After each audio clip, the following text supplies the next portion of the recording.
దేవుడు పెట్టిన ప్రేమను కూడా పక్కకు పెట్టేసి మర్చిపోయే దౌర్భాగ్యురాళ్ళు కూడా ఉన్నారా లేరా? అంటే తల్లి నిద్రలోనైనా తన పిల్లని ఏం చేస్తుంది? మర్చిపోతుంది. ఈ మధ్యకాలంలో సోషల్ మీడియాలో ఎన్ని వీడియోలు వస్తున్నాయి. పిల్లాడిని వదిలేసింది, ఫోన్ చూసుకుంటుందో, బైక్ వచ్చేసింది, పిల్లాడిని కొట్టింది, ఇడ్చుకెళ్ళిపోతుంది. మర్చిపోయిందా బిడ్డని? ఆటోలో బిడ్డను వదిలేసి ఒక తల్లి ఫోన్ చూసుకుంటూ వెళ్ళిపోతుంది.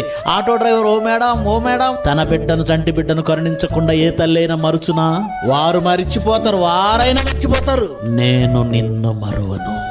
దేవుడు ఏ క్షణం కూడా మర్చిపోడండి. 139 కీర్తన 1వ వచనం నుంచి చూడండి. మన మీద ఆయనకున్న కాపుదల. యెహోవా, నీవు నన్ను ప్రతి క్షణం పరిశోధించి తెలుసుకుని ఉన్నావు. నేను కూర్చుండుట నువ్వు కూర్చుండుట, నువ్వు లేచుట ఆయనకు తెలుసండి. వెనుక ముందు నువ్వు నన్ను ఆవరించి ఉన్నావు. నీ చెయ్యి నా మీద ఉంచావు. ముందు వెనక ఆవరించిన దేవుడు మన మీద తన చెయ్యి ఏం చేశాడట?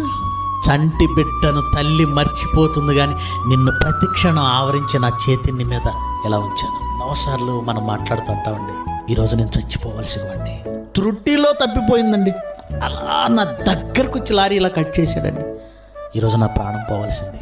ఎందుకు పోవలేదు? ఆయన చెయ్యి నీ మీద ఉంచాడు. ఇలా ఈ లోకంలో నీ మీద ఆయన చెయ్యి ఉంచాడన్న సంగతి నీకేం తెలుసండి? గనుక ప్రియులారా, లోకము దేవుని ప్రేమను గుర్తించిందా? ప్రతి క్షణం మీకేం కావాలని ఆయన ఆలోచిస్తున్నాడు. ఎవరికంటే? తల్లి కంటే, తండ్రి కంటే, నీ గురువు కంటే, లోకంలో అందరికంటే, నీ స్నేహితుల కంటే ప్రతి క్షణం నిన్ను చూస్తున్నది ఆయనే.